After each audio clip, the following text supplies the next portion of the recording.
Assalamualaikum warahmatullahi wabarakatuh. Perkenalkan, nama saya Stelvi Badia dengan NIM 198 dari kelas 3D PGSD Universitas Trunojoyo Madura.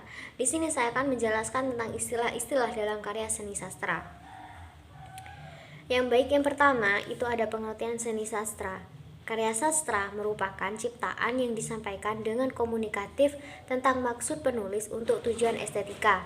Karya sastra ini adalah ungkapan pribadi manusia yang berupa pengalaman pemikiran, perasaan, ide, semangat, keyakinan dalam suatu bentuk gambaran kehidupan yang dapat membangkitkan pesona dengan alat bahasa dan dilukiskan dalam bentuk tulisan. Berikut ini adalah istilah-istilah yang ada dalam karya sastra. Yang pertama ada aforisme. Istilah ini merupakan pernyataan yang padat dan ringkas tentang sikap hidup atau kebenaran umum. Kemudian ada agroikos, pelaku yang berperan sebagai pemain yang menjadi bulan-bulanan atau bahan tertawaan. Yang ketiga itu ada abayan. Abayan ini merupakan penghilangan atau pengubahan bagian naskah yang dianggap tidak berarti atau tidak dipahami. Yang keempat itu ada adaptasi. Adaptasi ini merupakan pengolahan kembali suatu karya sastra ke dalam bahasa lain dengan menyesuaikan unsur-unsurnya pada lingkungan budaya bahasa sasaran itu. Selanjutnya ada adegan. Adegan ini merupakan tempat terjadinya suatu peristiwa. Kemudian ada argumen. Argumen ini merupakan alasan yang dapat dipakai untuk memperkuat atau menolak pendapat, pendirian, atau gagasan. Yang ketujuh ada afektasi. Afektasi ini merupakan tingkah laku atau tindak tanduk yang dibuat untuk menimbulkan kesan tertentu pada orang lain yang dilakukan oleh tokoh-tokoh dalam cerita rekaan. Yang kedelapan ada diskriminatif. Diskriminatif di sini ini merupakan pembedaan perlakuan terhadap sesama warga negara.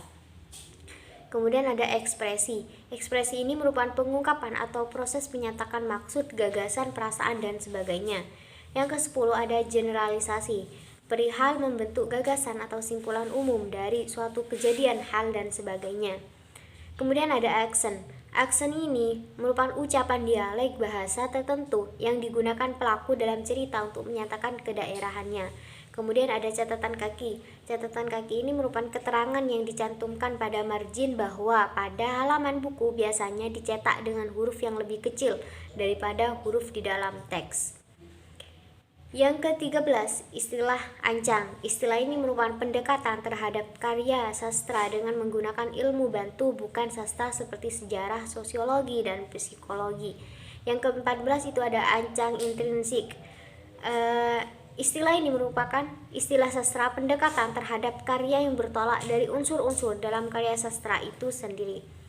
Yang ke-15 itu ada alusi. Alusi ini merupakan istilah sastra majas perbandingan yang menunjuk secara tidak langsung seorang tokoh atau peristiwa.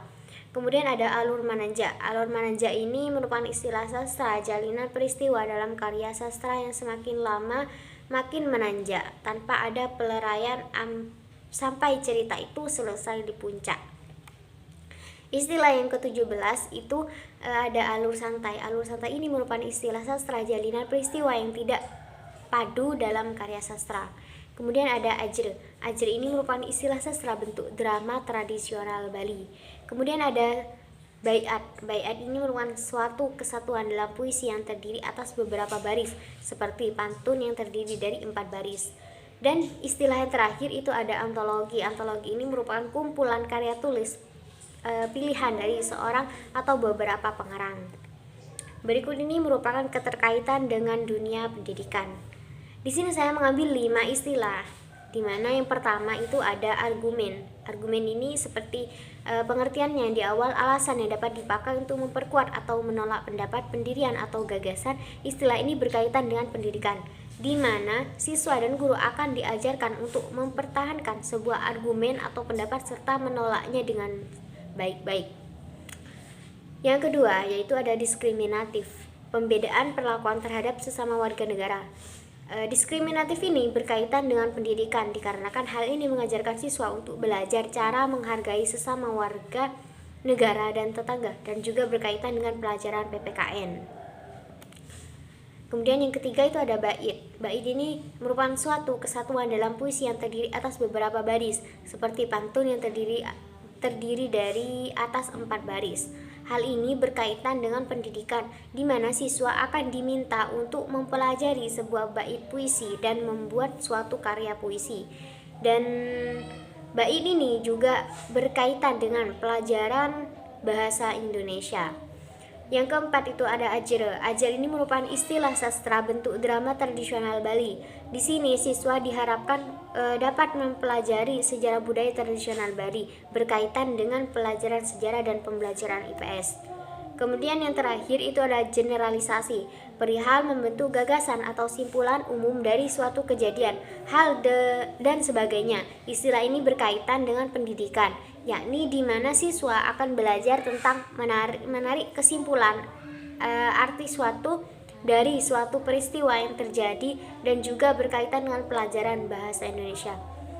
Baik, sekian dari saya, hanya itu yang bisa saya sampaikan. Kurang lebihnya mohon maaf. Wallahumma fiq ila aqwamit thoriq. Wassalamualaikum warahmatullahi wabarakatuh.